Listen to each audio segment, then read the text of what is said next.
ನಮಸ್ಕಾರ ಸ್ನೇಹಿತರೆ, ಇವತ್ತಿನ ವಿಡಿಯೋಲಿ ನಾನು ರೈಡ್ ಪಾರ್ಟ್ 2 ಮೂವಿಯನ್ನ ಎಕ್ಸ್ಪ್ಲೈನ್ ಮಾಡ್ತೀನಿ. ಪಾರ್ಟ್ 1 ಬಗ್ಗೆ ಇನ್ನೂ ವಿಡಿಯೋ ಮಾಡಿಲ್ಲ ಸ್ನೇಹಿತರೆ. ಎರಡು ಮೂವಿಗೂ ಜಾಸ್ತಿ ಏನು ಕನೆಕ್ಷನ್ ಇಲ್ಲ.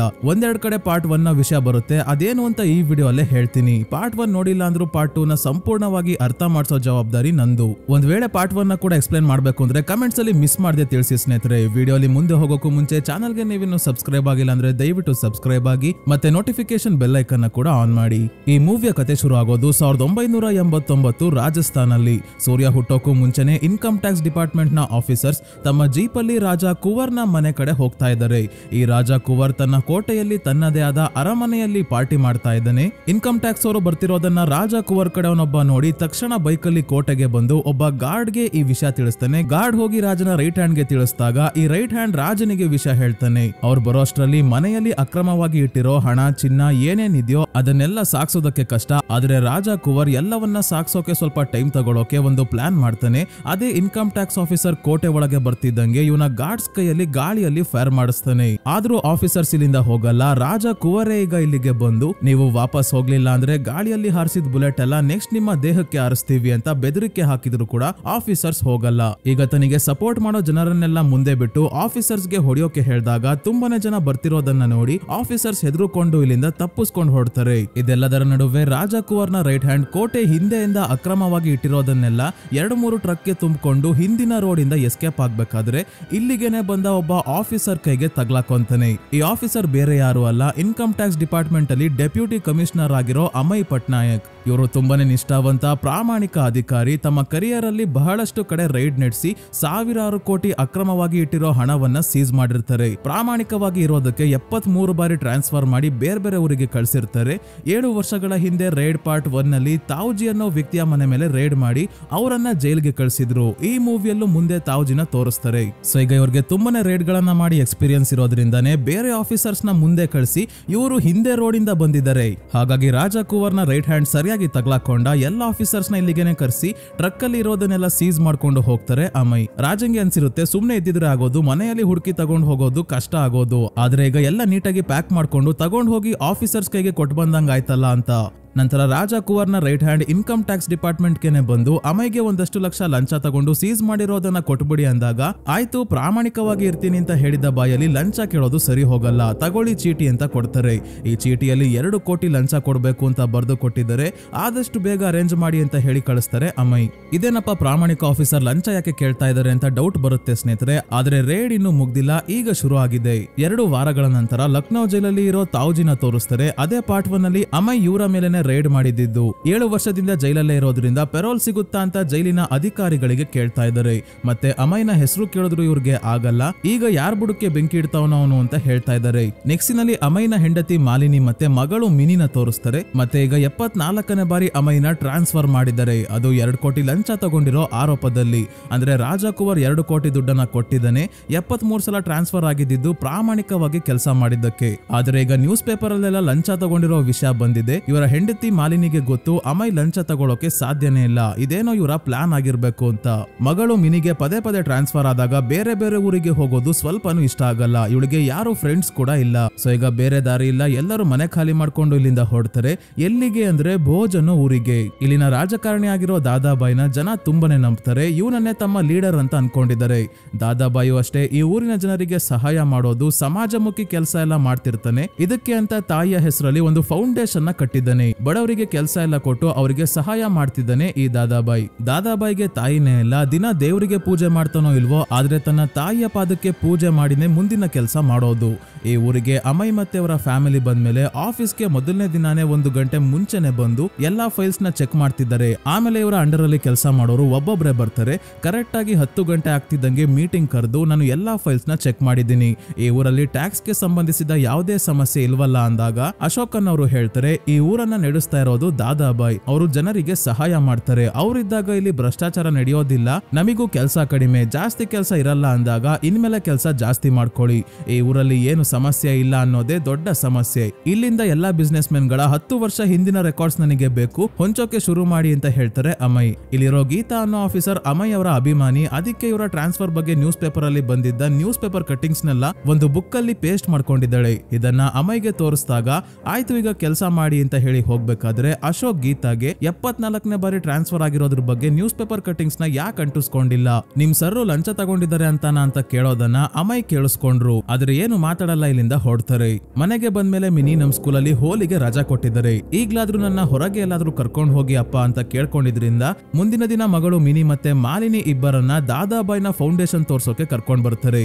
ಈ ಫೌಂಡೇಶನ್ ನ ಬಿಲ್ಡಿಂಗ್ ನೋಡಿ ಇದನ್ನ ನೆಡ್ಸೋಕೆ ದೇಶ ವಿದೇಶದಿಂದೆಲ್ಲ ಡೊನೇಷನ್ ಬರ್ತಿರ್ಬೇಕಲ್ವಾ ಅಂತ ಇಲ್ಲೇ ಕೆಲಸ ಮಾಡೋ ಒಬ್ರು ವ್ಯಕ್ತಿಗೆ ಕೇಳಿದಾಗ ಇದಕ್ಕೆ ಉತ್ತರ ಕೊಡೋಕೆ ದಾದಾಬಾಯ ಬರ್ತಾನೆ. ಡೊನೇಷನ್ ಲಂಚಕ್ಕೆ ಸಮ ಅಂತ ನಾನು ನಂಬ್ತೀನಿ, ಇದನ್ನೆಲ್ಲ ನನ್ನ ದುಡ್ಡಿಂದಾನೇ ನಡೆಸ್ತಾ ಇರೋದು, ಬನ್ನಿ ನಾನೇ ನಿಮಗೆ ಫೌಂಡೇಶನ್ ತೋರಿಸ್ತೀನಿ ಅಂತ ಕರ್ಕೊಂಡು ಹೊಡ್ತಾನೆ.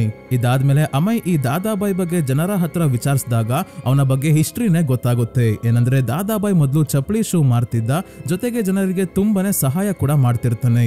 ಒಂದಿನ ಏನಾಗುತ್ತೆ ಅಂದ್ರೆ ಜನರಿಗೆ ಊಟ ಹಾಕೋಕು ಹಣ ಇರಲ್ಲ, ಆಗ ತನ್ನ ಅಂಗಡಿಯನ್ನೇ ಮಾಡಿ ಬಡವರಿಗೆ ಊಟ ಹಾಕಿರ್ತಾನೆ. ಅಷ್ಟು ಪ್ರೀತಿ ಇವನಿಗೆ ತನ್ನ ಊರಿನ ಜನರನ್ನ ಕಂಡ್ರೆ. ಕೊನೆಗೆ ಇನ್ನಷ್ಟು ಸಹಾಯ ಮಾಡೋಕೆ ಏನು ಉಳಿದಿಲ್ಲ ಅಂದಾಗ ದಾದಾಬಾಯ್ ಹತ್ರ ಹಣ ಇಲ್ಲ, ಆದ್ರೆ ಜನರ ಸಪೋರ್ಟ್ ಇದೆ, ನೀವು ಎಲೆಕ್ಷನ್ಗೆ ನಿಂತ್ಕೊಳ್ಳಿ, ನಾವೆಲ್ಲರೂ ಸೇರಿ ನಿಮ್ಮನ್ನ ಗೆಲ್ಲಿಸ್ತೀವಿ ಅಂತ ಜನ ಹೇಳಿದಾಗ ಅಮೈ ಮುಖ್ಯಮಂತ್ರಿ ಹತ್ರ ಟಿಕೆಟ್ ಕೇಳೋಕೆ ಬರ್ತಾನೆ. ಆದ್ರೆ ಈ ಮುಖ್ಯಮಂತ್ರಿ ಎಲ್ಲರ ಮುಂದೆ ಇವನಿಗೆ ಅವಮಾನ ಮಾಡಿ ಹೊಸ ಚಪ್ಪಲಿ ತಗೊಳಕ್ಕೂ ಯೋಗ್ಯತೆ ಇಲ್ಲ, ರಾಜಕಾರಣಿ ಆಗ್ತಾನಂತೆ. ಕಾಲಲ್ಲಿರೋ ಚಪ್ಪಲಿ ತಲೆ ಮೇಲೆ ಹೊತ್ಕೊಂಡು ಕ್ಷಮೆ ಕೇಳಿ ಇಲ್ಲಿಂದ ಹೊರಡು ಅಂತ ಮುಖ್ಯಮಂತ್ರಿ ಹೇಳಿದಾಗ ಇವರು ಹೇಳ್ದಂಗೆ ಮಾಡ್ತಾನೆ ದಾದಾಬಾಯ್. ಎಲ್ಲರೂ ನನ್ನ ನೋಡಿ ನಗಾಡ್ತಾ ಇದ್ದಾರೆ. ದಾದಾಬಾಯ್ ಅಳ್ಕೊಂಡು ಇಲ್ಲಿಂದ ಹೋಗೋದನ್ನ ನೋಡಿದ್ರೆ ಒಳ್ಳೆಯವನಾಗಿದ್ದವನು ವಿಲನ್ ಆಗೋ ಎಲ್ಲಾ ಲಕ್ಷಣಗಳು ಕಾಣ್ತಾ ಇದೆ.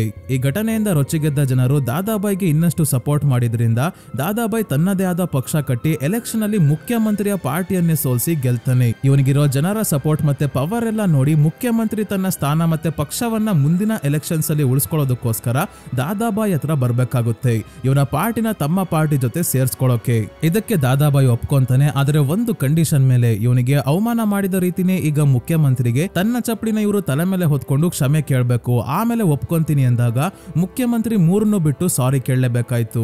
ಆಮೇಲೆ ಮುಖ್ಯಮಂತ್ರಿ ಜೊತೆ ಸೇರಿ ಹೋಮ್ ಮಿನಿಸ್ಟರ್ ಆಗ್ತಾನೆ. ನಂತರ ಸೆಂಟ್ರಲ್ ಮಿನಿಸ್ಟರ್ ಆದಾಗ ಜನರಿಗೆ ಎಲ್ಲಾ ರೀತಿಯ ಸಹಾಯ ಮಾಡೋಕೆ ಶುರು ಮಾಡ್ತಾನೆ. ಫೌಂಡೇಶನ್ ನಿರ್ಮಿಸಿ ಅಲ್ಲೂ ಕೂಡ ಬಡವರಿಗೆ ಕೆಲಸ ಕೊಟ್ಟು ಅವರ ಜೀವನಕ್ಕೆ ದಾರಿ ಮಾಡಿಕೊಟ್ಟಿದ್ದಾನೆ, ಅದು ಅವರ ಸ್ವಂತ ದುಡ್ಡಲ್ಲಿ ಅಂತ ಹೇಳೋದನ್ನ ಕೇಳಿದ ಅಮೈ ಮನ್ಸಲ್ಲೇ ಅನ್ಕೊಂತಿದ್ದಾರೆ ಇದನ್ನೆಲ್ಲ ಮಾಡೋಕೆ ಇಷ್ಟೆಲ್ಲ ನಡೆಸೋಕೆ ಗೌರ್ಮೆಂಟ್ ಕೊಡೋ ಸಂಬಳ ಸಾಕಾಗೋದೇ ಇಲ್ಲ. ಆದ್ರೂ ಡೊನೇಷನ್ ತಗೊಂಡಂಗೆ ಇಷ್ಟೆಲ್ಲ ಜನರಿಗೆ ಹೆಲ್ಪ್ ಮಾಡ್ತಿದ್ದಾನೆ ದಾದಾಬಾಯ್ ಅಂದ್ರೆ ಖಂಡಿತ ಇಲ್ಲೇನೋ ಸಮಸ್ಯೆ ಇದೆ ಅಂತ ಅಮೈಗೆ ಅನ್ಸುತ್ತೆ. ಮತ್ತೆ ಒಬ್ರು ವ್ಯಕ್ತಿ ನೇಹಾ ಅನ್ನೋ ಹುಡುಗಿಯ ಬಗ್ಗೆ ಕೂಡ ಹೇಳ್ತಾರೆ. ದಾದಾಬಾಯ್ ನೇಹಾನ ತುಂಬಾನೇ ಪ್ರೀತಿಸ್ತಿದ್ದ, ಆದ್ರೆ ಅವರು ಮದುವೆ ಆಗೋಕ್ಕೂ ಮುಂಚೆನೆ ನೇಹಾ ಟ್ರೈನ್ ಆಕ್ಸಿಡೆಂಟ್ ಅಲ್ಲಿ ಸಾವನ್ನಪ್ಪಿರ್ತಾಳೆ. ಇದಾದ್ಮೇಲೆ ಇವತ್ತು ರಾತ್ರಿ ಹೋಳಿ ಹಬ್ಬಕ್ಕೆ ಅಂತ ಮಾಲಿನಿ ತಮ್ಮ ಮನೆಯಲ್ಲಿ ಪಾರ್ಟಿ ಅರೇಂಜ್ ಮಾಡಿದಾಳೆ. ಅಮೈ ಅವರ ಆಫೀಸ್ ಅಲ್ಲಿ ಕೆಲಸ ಮಾಡೋರು ಕೂಡ ಇಲ್ಲಿ ಇದ್ದಾರೆ. ಪಾರ್ಟಿ ಮಧ್ಯದಲ್ಲೇ ಅಮೈ ಯಾರ್ದೋ ಫೋನ್ ಬಂತು ಅಂತ ಹೊರಗೆ ಹೋಗಿ ಸ್ವಲ್ಪ ಹೊತ್ತಾದ್ಮೇಲೆ ಬರೋದನ್ನ ಗಮನಿಸ್ತಾ ಇದ್ದಾರೆ ಅಶೋಕ್. ಅಂದ್ರೆ ಒಳಗೊಳಗೆ ಅಮೈ ಏನೋ ನಡೆಸ್ತಾ ಇದ್ದಾರೆ. ಮುಂದಿನ ದಿನ ಅಮೈ ಒಂದು ಹಳ್ಳಿಗೆ ಬಂದಾಗ ಕಬ್ಬಿನ ಸೀಸನ್ ನಲ್ಲೂ ಕಬ್ಬುಗಳನ್ನ ಇಲ್ಲೇ ಬಿಟ್ಟಿದ್ದಾರಲ್ಲ ಅಂತ ಇಲ್ಲೇ ನಡ್ಕೊಂಡು ಹೋಗ್ತಿದ್ದವ್ರಿಗೆ ಇದೇನ್ ಕಬ್ಬುಗಳನ್ನ ಕಟಾವ್ ಮಾಡದೆ ಹೀಗೆ ಬಿಟ್ಟಿದ್ದಾರಲ್ಲ ಅಂತ ಕೇಳಿದಾಗ ಇವ್ರು ಹೇಳ್ತಾರೆ, ಸರ್ ಇದು ಪಕ್ಕದ ಹಳ್ಳಿಯಲ್ಲಿ ಇರೋ ವಿಕ್ರಮ್ ಗಡಿಯಾಲ್ ಅನ್ನೋ ವ್ಯಕ್ತಿಗೆ ಸೇರಿದ್ದು. ಅವನ ಜಮೀನಲ್ಲಿ ಪ್ರತಿ ವರ್ಷ ಇದೇ ರೀತಿ ಕಬ್ಬುಗಳನ್ನ ವೇಸ್ಟ್ ಮಾಡ್ತಾನೆ, ಕೇಳಿದ್ರೆ ತಾನು ಬೆಳೆದಿರೋದಲ್ಲಿ ಸ್ವಲ್ಪ ಹಾಗೆ ಬಿಟ್ರೆ ಒಳ್ಳೇದು, ಅದಕ್ಕೆ ಕಟ್ ಮಾಡಲ್ಲ ಅಂತ ಹೇಳ್ತಾನೆ. ಬೆಳೆದಿರೋದನ್ನ ವೇಸ್ಟ್ ಮಾಡಿದ್ರೆ ಯಾವ ಕಡೆಯಿಂದ ಒಳ್ಳೇದಾಗುತ್ತೋ ಗೊತ್ತಿಲ್ಲ ಸರ್ ಅಂದಾಗ ಕಬ್ಬಿನ ಗದ್ದೆ ಒಳಗೆ ಏನೋ ಬಚ್ಚಿಟ್ಟಿರ್ಬೋದು ಅಂತ ಅನುಮಾನ ಬರುತ್ತೆ. ಮುಂದಿನ ದಿನ ಬೆಳಗ್ಗೆ 5 ಗಂಟೆಗೆನೆ ಎಲ್ಲಾ ಆಫೀಸರ್ಸ್ ನ ಅಮೈ ಆಫೀಸ್ ಹತ್ರ ಬರೋಕೆ ಹೇಳಿ ಎಲ್ಲರಿಗೂ ಒಂದೊಂದು ಎನ್ವಲಪ್ ನ ಕೊಡ್ತಾರೆ. ಇದನ್ನ ತೆಗೆದು ನೋಡಿದಾಗ ಗೊತ್ತಾಯ್ತು ಅಮೈ ದಾದಾಬಾಯ್ನ ಮನೆ ಮೇಲೆನೆ ರೇಡ್ ಮಾಡೋಕೆ ಹೊರಟಿದ್ದಾರೆ ಅಂತ. ಅಮೈ ಅಶೋಕ್ಗೆ ನೀವು ನನ್ನ ಬಗ್ಗೆ ತಪ್ಪು ತಿಳ್ಕೊಂಡಿದ್ದೀರಾ, ಲಂಚ ತಗೊಂಡು ನಾನು ಟ್ರಾನ್ಸ್ಫರ್ ಆಗಿರೋದಲ್ಲ, ನಾನೇ ಇಲ್ಲಿಗೆ ಟ್ರಾನ್ಸ್ಫರ್ ಮಾಡಿಸ್ಕೊಂಡಿರೋದು ಅಂದಾಗ ನಮಗೆ ಎಲ್ಲಾ ಸತ್ಯ ಗೊತ್ತಾಗುತ್ತೆ. ಏನಂದ್ರೆ ರಾಜಕುವರ್ನ ರೈಟ್ ಹ್ಯಾಂಡ್ ಗೆ 2 ಕೋಟಿ ಲಂಚ ಕೇಳಿ ಆದ್ಮೇಲೆ ಅಮೈ ಕಡೆಯವನೊಬ್ಬ ಆಫೀಸರ್ ರೈಟ್ ಹ್ಯಾಂಡ್ ನ ಫಾಲೋ ಮಾಡೋಕೆ ಶುರು ಮಾಡಿರ್ತಾನೆ, ದುಡ್ಡು ಎಲ್ಲಿಂದ ತರ್ತಾನೆ ಅಂತ ತಿಳ್ಕೊಳ್ಳೋಕೆ. ಒಬ್ಬ ವ್ಯಕ್ತಿಯ ಮನೆಯಿಂದ ಹಣವನ್ನ ಅವನು ತಂದು ಕೊಟ್ಟಾಗ ಆ ಮನೆಯ ಓನರ್ ನ ಕೂಡ ಹಿಡ್ಕೊಂಡು ಬರ್ತಾರೆ ಅಮೈ. ಈ ವ್ಯಕ್ತಿ ಡೈರೆಕ್ಟ್ ಆಗಿ ಈ ಹಣ ಬೋಜಲ್ಲಿ ಇರೋ ಸೆಂಟ್ರಲ್ ಮಿನಿಸ್ಟರ್ ದಾದಾಬಾಯ್ಗೆ ಸೇರಿದ್ದು. ಅವರು ಮತ್ತೆ ರಾಜಕುವರ್ ಇಬ್ರು ಒಳ್ಳೆ ಫ್ರೆಂಡ್ಸ್. ಈ ಹಣ ದಾದಾಬಾಯ್ದು ಅಂತ ಹೇಗ್ ಪ್ರೂವ್ ಮಾಡ್ತೀರಾ ಅಂತ ಕೇಳ್ತಾನೆ. ಅದಕ್ಕೆ ಬೋಜ್ಗೆ ಟ್ರಾನ್ಸ್ಫರ್ ಮಾಡಿಸ್ಕೊಳ್ಳೋಕೆ ಪರ್ಮಿಷನ್ ಕೇಳ್ಕೊಂಡು ಚೀಫ್ ಕಮಿಷನರ್ ಹತ್ರ ಬಂದಾಗ ಇವರು ಟ್ರಾನ್ಸ್ಫರ್ ಮಾಡೋದಕ್ಕೆ ಒಪ್ತಿಲ್ಲ. ಟ್ರಾನ್ಸ್ಫರ್ ಗೆ ಕಾರಣ ಏನ್ ದಾದಾಬಾಯ್ ಮನೆ ಮೇಲೆ ರೈಡ್ ಮಾಡ್ತೀಯ ಅಂತ ಹೇಳೋದ, ಅವರನ್ನ ತಲುಪೋದು ಅಷ್ಟು ಸುಲಭ ಅಲ್ಲ ಅಂದಾಗ ಅದೇ 2 ಕೋಟಿ ರಾಜಕುವರ್ ಕೊಟ್ಟಿದ್ದಿತ್ತಲ್ಲ ಅದನ್ನೇ ಬಳಸ್ಕೊಂಡು ಲಂಚ ತಗೊಂಡಿರೋ ಹಾಗೆ ನಾಟಕ ಆಡಿ ಟ್ರಾನ್ಸ್ಫರ್ಗೆ ಇದೇ ಕಾರಣ ಕೊಡಿ ಅಂದಾಗ ಚೀಫ್ ಕಮಿಷನರ್ಗೆ ಗೊತ್ತಾಯ್ತು ಅಮೈ ಲಂಚ ತಗೊಳ್ಳೋಕೆ ಸಾಧ್ಯನೇ ಇಲ್ಲ, ನಾಟಕ ಆಡ್ತಿದ್ದಾರೆ ಅಂತ. ರಾಜಕುವರ್ ಸಿಎಂ ನ ದುಶ್ಮನ್ ಆಗಿರ್ತಾನೆ. ಅದಕ್ಕೆ ಸಿಎಂ ನ ಗೌರ್ಮೆಂಟ್ ಬೀಳ್ಸೋಕೆ ರಾಜಕುವರ್ ದಾದಾಬಾಯ್ನ ಪಾರ್ಟಿಗೆ ಹೆಲ್ಪ್ ಮಾಡೋಕೆ ಶುರು ಮಾಡಿ ತುಂಬಾನೇ ಹಣವನ್ನ ಕೊಟ್ಟಿರ್ತಾನೆ. ಇದನ್ನ ಇಟ್ಕೊಂಡೆ ದಾದಾಬಾಯ್ನ ಜನ್ಮ ಜಾಲಾಡೋಕೆ ರೆಡಿ ಆಗಿರೋ ಅಮೈಗೆ 3 ತಿಂಗಳು ಟೈಮ್ ಕೊಡ್ತಾರೆ ಚೀಫ್ ಕಮಿಷನರ್. ಅಷ್ಟೊಂದ್ ಸಮಯನೇ ಬೇಡ, 1 ತಿಂಗಳ ತಿಂಗಳಲ್ಲೇ ಎಲ್ಲ ಮಾಡಿ ಮುಗಿಸಿ ವಾಪಸ್ ಬರ್ತೀನಿ ಅಂತ ಅಮೈ ಹೇಳಿ ಬೋಜ್ಗೆ ಬರ್ತಾರೆ. ಮೊದಲು ಇಲ್ಲಿನ ಕಂಪನಿಗಳ ಬಗ್ಗೆ ತಿಳ್ಕೊಂಡಾಗ ಗೊತ್ತಾಗುತ್ತೆ ಸುಮಾರು 40 ಕಂಪನಿಗಳು 2 ತಿಂಗಳ ಒಳಗೆ ರಿಜಿಸ್ಟರ್ ಆಗಿದ್ದಾವೆ. ಅಂದ್ರೆ ಇದೆಲ್ಲ ಬೇನಾಮಿ ಕಂಪನಿಗಳು, ಹಣದ ವಹಿವಾಟು ನಡೆಸೋಕೋಸ್ಕರ ಇರೋದು. ಈ ಕಂಪನಿಯಲ್ಲಿ ಒಂದು ಕಂಪನಿಯ ಓನರ್ ಆದ ರಾಮ್ನ ಹುಡ್ಕೊಂಡ್ ಬಂದು ನಿಮ್ಮ ಹೆಸರಲ್ಲಿ ಒಂದು ಕಂಪನಿ ರಿಜಿಸ್ಟರ್ ಆಗಿದೆಯಲ್ಲ ಅಂದಾಗ, ಏನು ಕಂಪನಿನ ಬೀಡಿ ತಗೊಳಕ್ಕೆ ಇಲ್ಲಿ ದುಡ್ಡಿಲ್ಲ, ಕಂಪನಿಯಲ್ಲಿಂದ ಬರುತ್ತೆ ಅಂತ ಹೇಳ್ತಾನೆ. ಮತ್ತೆ ಒಂದಿನ ಮನೆಯಲ್ಲಿ ಗೋಲ್ಡನ್ ಟೆಂಪಲ್ ನ ಫೋಟೋ ನೋಡಿ ದಾದಾಬಾಯ್ನ ಫೌಂಡೇಶನ್ ಮುಂದೆ ಗೋಲ್ಡ್ ಕಲರ್ ಅಲ್ಲಿ ಇಟ್ಟಿರೋ ಸ್ಟ್ಯಾಚು ನೆನಪಾಗುತ್ತೆ. ಅದಕ್ಕೆ ರಾತ್ರಿ ಹೊತ್ತು ಯಾರಿಗೂ ಕಾಣ್ದಂಗೆ ಬಂದು ಈ ಸ್ಟ್ಯಾಚು ಅಲ್ಲಿ ಒಂದು ಸಣ್ಣ ಪೀಸ್ ನ ಕಟ್ ಮಾಡ್ಕೊಂಡು ಹೋಗ್ತಾರೆ. ಇದು ಚಿನ್ನನ ಅಂತ ಚೆಕ್ ಮಾಡ್ಸೋಕೆ. ನಂತರ ಚೀಫ್ ಕಮಿಷನರ್ ಗೆ ಕಾಲ್ ಮಾಡಿ ಫೌಂಡೇಶನ್ ಬ್ಲಾಕ್ ಮನಿನ ವೈಟ್ ಮಾಡೋದಕ್ಕೆ ಇರೋದು. ಬಿದಿರುಯಿಂದ ಮಾಡಿರೋ ಸಣ್ಣ ಪುಟ್ಟ ಬ್ಯಾಸ್ಕೆಟ್ ನ 500 ರೂಪಾಯಿ ಕೊಟ್ಟು ಯಾರು ಖರೀದಿ ಮಾಡ್ತಾರೆ, ಖರೀದಿ ಮಾಡ್ತಿರೋದು ಮತ್ತೆ ಮಾರಾಟ ಮಾಡ್ತಿರೋದು ಇಬ್ಬರು ಕೂಡ ದಾದಾಬಾಯ್ ಕಡೆಯವರೇ ಅಂತ ಹೇಳಿದ್ರು ಕೂಡ ಪ್ರೂಫ್ ಇಲ್ದೆ ನಾನು ವಾರೆಂಟ್ ಕೊಡೋಕ್ ಆಗಲ್ಲ ಅಂತ ಹೇಳ್ತಿದ್ದಾರೆ ಚೀಫ್ ಕಮಿಷನರ್. ಇದಾದ್ಮೇಲೆ ಹೋಲಿ ಪಾರ್ಟಿ ದಿನ ಯಾರ್ದೋ ಫೋನ್ ಬಂತು ಅಂತ ಹೋಗಿದ್ರಲ್ಲ, ಆಗ ವೇಷಗಳಿರೋ ಜಾಗಕ್ಕೆ ಹೋಗಿರ್ತಾರೆ. ಅಂದ್ರೆ ಅದಕ್ಕಲ್ಲ, ಇಲ್ಲೇ ಅಬ್ದುಲ್ ಅನ್ನೋ ಚಿನ್ನದ ವ್ಯಾಪಾರಿ ಇದ್ದಾನೆ, ಅವನಿಗೆ ಸ್ಟ್ಯಾಚು ಪೀಸ್ ನ ತಗೊಂಡ್ ಬಂದಿದ್ರಲ್ಲ ಅದನ್ನ ಚೆಕ್ ಮಾಡೋಕೆ ಕೊಟ್ಟಿರ್ತಾರೆ. ಈಗ ಅಬ್ದುಲ್ ಹೇಳ್ತಾರೆ ಈ ಪೀಸ್ ಪ್ಯೂರ್ ಚಿನ್ನ ಅಂತ. ಅಂದ್ರೆ ಆ ದೊಡ್ಡ ಸ್ಟ್ಯಾಚು ಪೂರ್ತಿ ಮಾಡಿರೋದು ಪ್ಯೂರ್ ಚಿನ್ನ ಇಂದಾನೆ. ಜನರು ಹಿತ್ತಾಳೆ ಸ್ಟ್ಯಾಚು ಅಂತ ಅನ್ಕೊಂಡಿದ್ದಾರೆ ಅಷ್ಟೇ. ಆಮೇಲೆ ಕಬ್ಬಿನ ಗದ್ದೆ ಒಳಗೆ ಹೋಗಿ ಇಲ್ಲೇನಾದ್ರೂ ಇದೆಯಾ ಅಂತ ಚೆಕ್ ಮಾಡಿದಾಗ ಮಣ್ಣಲ್ಲಿ ದೊಡ್ಡ ಪೆಟ್ಟಿಗೆಗಳನ್ನ ಊತ್ ಹಾಕಿರೋದು ಗೊತ್ತಾಗುತ್ತೆ. ಇದೆಲ್ಲ ಎವಿಡೆನ್ಸ್ ತಗೊಂಡು ಸೀದಾ ಚೀಫ್ ಕಮಿಷನರ್ ಹತ್ರ ಬಂದು, ಅಮೈ ಸರ್ ಈಗ ನೀವು ಒಂದಲ್ಲ 30 ವಾರೆಂಟ್ಗೆ ಸೈನ್ ಮಾಡ್ಬೇಕು ಅಂತ ಹೇಳಿ ಸೈನ್ ಮಾಡಿಸ್ಕೊಂಡ್ ಬಂದು ಈಗ ಬೆಳಗಿನ ಜಾವ 5 ಗಂಟೆಗೆ ಆಫೀಸ್ ಹತ್ರ ಎಲ್ಲರನ್ನ ಕರೆಸಿದ್ದಾರೆ. ಬೆನ್ ಹಿಂದೆ ಇಷ್ಟೆಲ್ಲ ಮಾಡಿದಾರ ಅಂತ ಅಶೋಕ್ಗೆ ಶಾಕ್ ಆಗಿದ್ರೆ ಗೀತಾ ಫುಲ್ ಫಿದಾ ಆಗಿದ್ದಾಳೆ. ತಕ್ಷಣ ಎಲ್ಲರೂ ಈಗ ದಾದಾಬಾಯ್ನ ಮನೆಗೆ ಬರ್ತಾರೆ. ಆದ್ರೆ ದಾದಾಬಾಯ್ ಮೊದಲು ತನ್ನ ತಾಯಿಯ ಪಾದ ಪೂಜೆ ಮಾಡೋವರೆಗೂ ಇವರ ಹತ್ರ ಬರಲ್ಲ.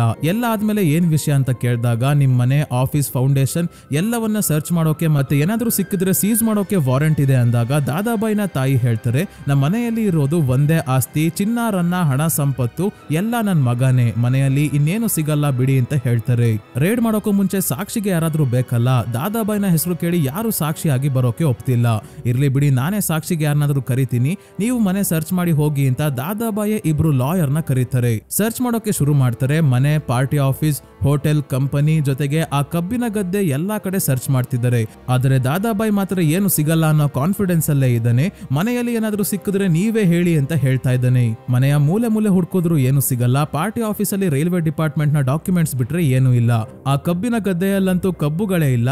ಭೂಮಿಯಲ್ಲಿ ಹೂತು ಹಾಕಿರೋ ಪೆಟ್ಟಿಗೆಗಳನ್ನ ಅಮಯ್ಯ ನೋಡಿದ್ರು, ಆದ್ರೆ ಅದು ಕೂಡ ಇಲ್ಲ.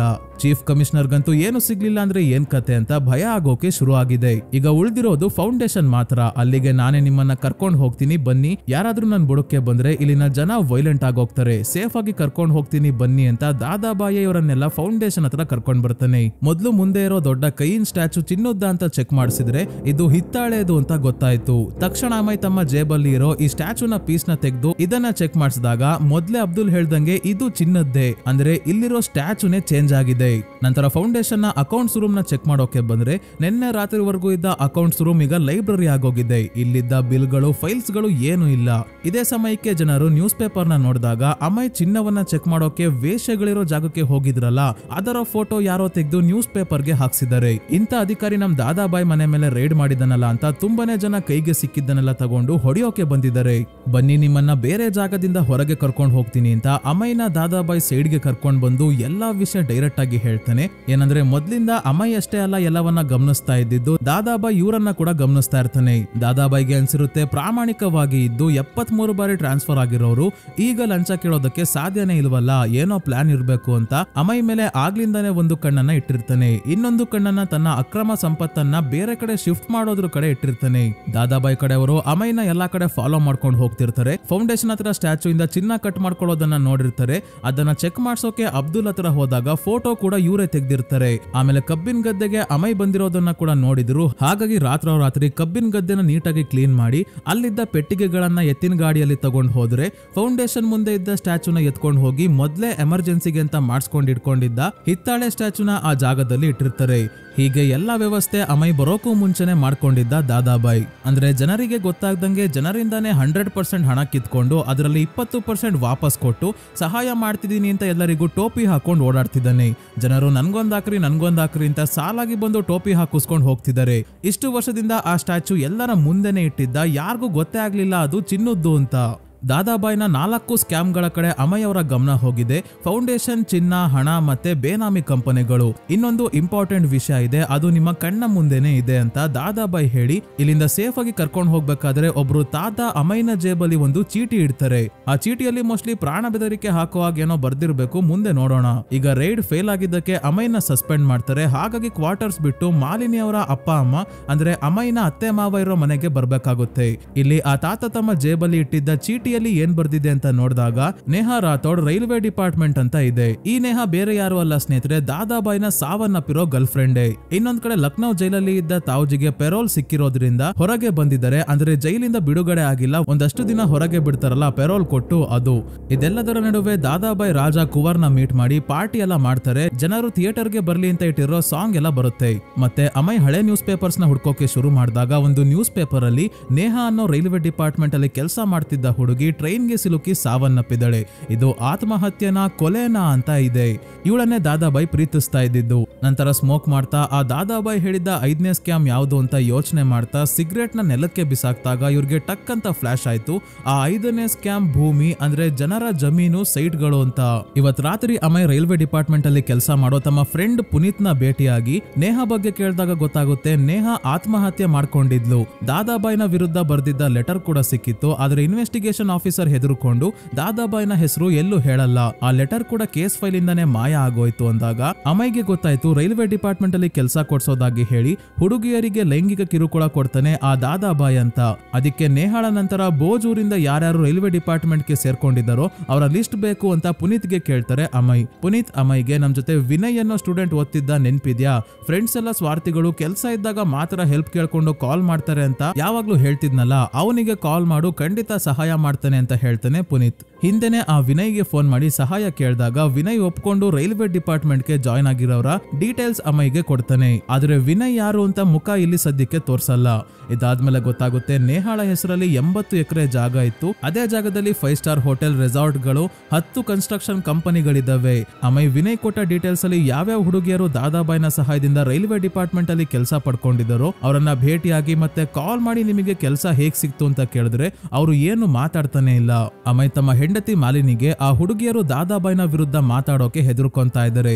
ಯಾಕಂದ್ರೆ ಅವರಿಗೆ ಕೆಲಸ ಕೊಡ್ಸೋಕೆ ಅವರ ತಂದೆ ತಾಯಿಯ ಜಮೀನನ್ನ ಇಸ್ಕೊಂಡಿದ್ದಾನೆ. ಜಮೀನು ಸೈಟು ಏನು ಇಲ್ಲ ಅಂದ್ರೆ ಅವರನ್ನ ಸೆಕ್ಸುಯಲಿ ಎಕ್ಸ್ಪ್ಲಾಯ್ಟ್ ಮಾಡ್ತಿದ್ದಾನೆ ಅಂತ ಹೇಳ್ತಾರೆ.